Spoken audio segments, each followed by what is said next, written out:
Hello friends, अस्सलाम वालेकुम and welcome to my YouTube channel. Friends, आज की इस वीडियो में मैं आपको एक ऐसे रोबोट के बारे में बताऊंगा जो कि माहौल और फितरत पर नज़र रखने के लिए बनाया गया है।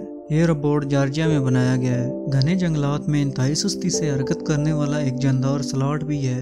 अब इससे मुतासर होकर साइंसदानों ने एक स्लॉट रोबोट बनाया है जो ऐन इसी जानवर की तरह उल्टा लटक कर धीरे धीरे हरकत करते हुए फितरत, माहौल और जंगली हयात का हवाल लेता रहता है। स्लॉट नुमा रोबोट की लंबाई 3 फुट है और इसका पूरा हिस्सा 3D प्रिंटर से छुपाया गया है। इसमें कई इकसाम के सेंसर्स और मोटरें लगाई गई हैं। जॉर्जिया इंस्टीट्यूट ऑफ टेक्नोलॉजी के साइंसदानों ने इसे एक नबाताती बाग के लिए बनाया है।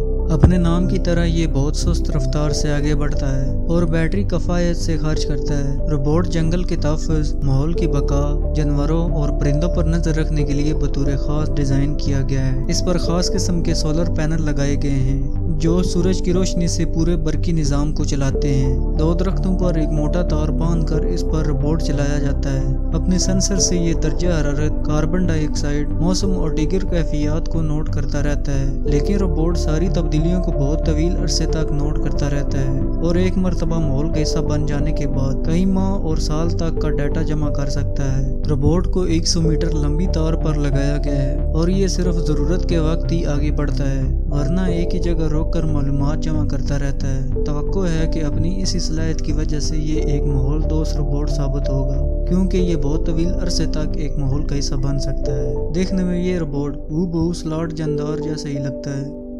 मुझे उम्मीद है कि ये आज की वीडियो आपको ज़रूर पसंद आई होगी। अगर आज की ये वीडियो आपको पसंद आई हो तो इसे लाइक करें और मज़ीद इस तरह की वीडियो देखने के लिए इस चैनल को सब्सक्राइब करें और साथ में दिए गए बेल आइकन को दबाना मत भूलिएगा। अब मैं मिलता हूँ आपको एक नई वीडियो में, तब तक के लिए अल्लाह हाफिज़।